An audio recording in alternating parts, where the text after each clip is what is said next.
এই যে একটা আম গাছে অনেকগুলো টপ ওয়ার্কিং করা, প্রচুর টপ ওয়ার্কিং করেছি, প্রায় 10টা-11টা ভ্যারাইটি। এই গরমে প্রচণ্ড 41-42 টেম্পারেচার, কত দূর কি টিকবে জানি না, তবে ম্যাক্সিমাম টিকছে না আর কি। চেষ্টা করছি, মারা গেলে আবার নতুন করে করছি, দেখা যাক। যদি একটু বৃষ্টি হতো না, রেজাল্টটা দারুণ পাওয়া যেত। দেখা যাক কি হয়। এটাতে ঘাসুল ঘাস করেছিলাম, কিন্তু এটা মনে হচ্ছে বাঁচেনি। তো ওই জায়গায় একটা আমি কিউজাই করছি এখন, ওইটাকে রিপ্লেস করে দিয়ে একটা কিউজাই টপ ওয়ার্ক করে দেবো। টপ ওয়ার্কটা হয়ে গেছে, এবার এটাকে এয়ার টাইট ব্যাগ দিয়ে আটকে দেবো। এইটা একটা কমন সেন্স লাগাচ্ছি, কারণ এইভাবে না মানে ঠিক হচ্ছে না আর কি। সেই জন্য এই সাইডটা আর কি মানে এয়ার পাস হতে পারে, সিল করা নয়।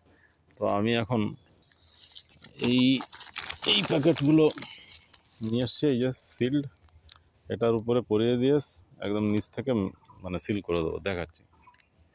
এটা একটা বড় প্যাকেট এই কারণে দিলাম, মানে যদি এটা বাঁচে এবং মানে কুড়ি বেরোনো শুরু করে আর কি, নতুন পাতা বেরোতে শুরু করে, তাহলে কি হবে, অনেকটা স্পেস পাবে আর কি নিজেকে মেলে ধরার জন্য। অনেক সময় খেয়াল করা হয় না সময়ের অভাবে, তো সেই জন্য একটু সময় পাবো আমি। আর পুরো ব্যাপারটাই এয়ার টাইট আর কি।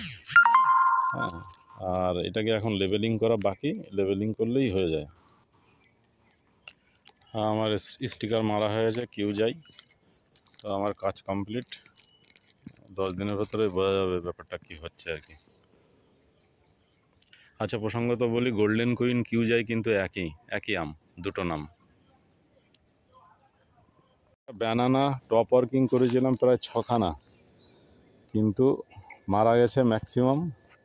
এটাও বোধহয় যাবে সম্ভবত, তবে এইটা একটা টিকেছে। এটা হলো পুষা সুরিয়া, এটা টিকেছে। এই যে আর একটা দেশি গাছ এখানে টপ ওয়ার্কিং করা, এটা ব্যানানা টপ ওয়ার্কিং করা, দেখুন কত সুন্দর ফল এসছে। তো এইটা থেকে ইন্সপায়ার্ড হয়ে আমি টপ ওয়ার্কিং করা শুরু করেছি। এইটা আমাদের রত্নাগিরি আলফানসো, যদিও আমার কাছে এক নার্সারি থেকে এসছিল, ওটা হচ্ছে হানিডিউ বলে, কিন্তু এটা হানিডিউ নয়, এটা অরুণিমা। এটাও টপ ওয়ার্কিং করা, কিন্তু এগুলো আরও নিচের দিকে করতে হতো। আমি তো প্রথম অভিজ্ঞতা নেই বলে আমি যেখানে মন চেয়েছে সেখানে করে দিয়েছি। আর এটা একটা করেছিলাম, এটা ট্যাগটা করতে ভুলে গেছি, এখন আমি নিজেও চিনতে পারছি না, যে নাম না একটু বড় না হলে বোঝা যাবে না। আর এইটা একটা সাইডে টপ ওয়ার্ক করেছিলাম, এই যে দেখা যাচ্ছে কিনা আমি জানি না। এই যে সাইড দিয়ে একটা গ্রাফটিং ছোট্ট একটা হয়েছে, এটা সম্ভবত মিয়াজাকি করেছিলাম। এটা একটা মানে হ্যাঁ মিয়াজাকি, এটা মিয়াজাকি। আর এটা এই দুটো করেছি একই জায়গায় টপ ওয়ার্কিং, পুষা সুরিয়া। এটাও একটা টপ ওয়ার্কিং করেছি, এটাও বেঁচে গেছে, একটু ছায়া আছে বলেই বেঁচেছে আর কি, পুষা সুরিয়া।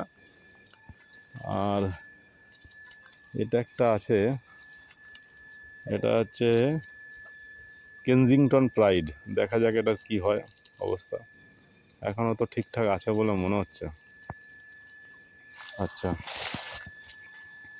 এটা অরুণিকা করেছি, এটা 2-3 দিন হলো, দেখা যাক কি হয়। মোটামুটি আমার দেশি গাছগুলোতে যেগুলো একটু ভ্যারাইটি নিয়ে ডাউট আছে, ম্যাক্সিমামগুলোতেই এরকম টপ ওয়ার্কিং করে অন্য কিছু লাগিয়ে দিচ্ছি আর কি। এটা হলো ফিলিপিন্সের একটা ভ্যারাইটি ম্যাঙ্গো মিং। এটা officially Guinness book of world রেকর্ডের মানে সব থেকে হেভি মানে সব থেকে বেশি ওজনের আম আর কি। সম্ভবত বেশি ওজনের কি বেশি বড় সাইজের, মনে হয় বেশি ওজনেরই হবে। হ্যাঁ, এক্স্যাক্টলি খেয়াল পড়ছে না, ডকুমেন্টেশনটা আছে আমার কাছে, দেখতে হবে আরেকবার। তো এইটা প্রুনিং করেছি এবং গ্রাফটিং করেছি, তো আনফর্চুনেটলি গ্রাফটিংগুলো বাঁচেনি মনে হয় এই গরমে।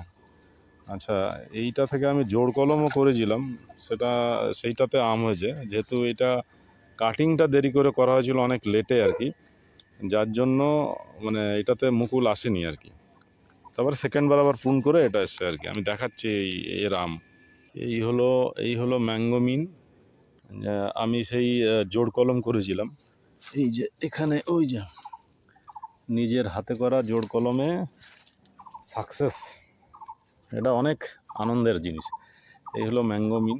আমি আমটাকে ধরবো না, জাস্ট এইভাবে দেখানোর চেষ্টা করছি। আমি ভ্যারাইটি কনফার্ম করেছি বিভিন্ন এক্সপার্টদের কাজ দিয়ে, একদম পারফেক্ট, মানে একদম ঠিক আছে, এক্স্যাক্ট, মানে কোনো কথা হবে না আর কি। যদিও একই আমের বিভিন্ন সাইজ হতে পারে, এই যে এই ব্যাপারটা না, একই আমের বিভিন্ন রকমের আকার আসতেই পারে। তো এইটাই আর কি নার্সারিম্যানরা মানে এক জাতকে অন্য 2-3 জাত বলে বিক্রি করে দেয়। এই যে এটা আর একটা ম্যাঙ্গোমিন, এই যে আম। আর এই মানে এই দুটোই জোড় কলম করা আর কি। এইটাকে আমাকে একজনকে গিফট করতে হবে, আমার খুব কাছের একজন প্রিয় লোক, যিনি আমায় সর্বদা এই গাছ নিয়ে আমায় হেল্প করেন, বাই প্রফেশন ডক্টর।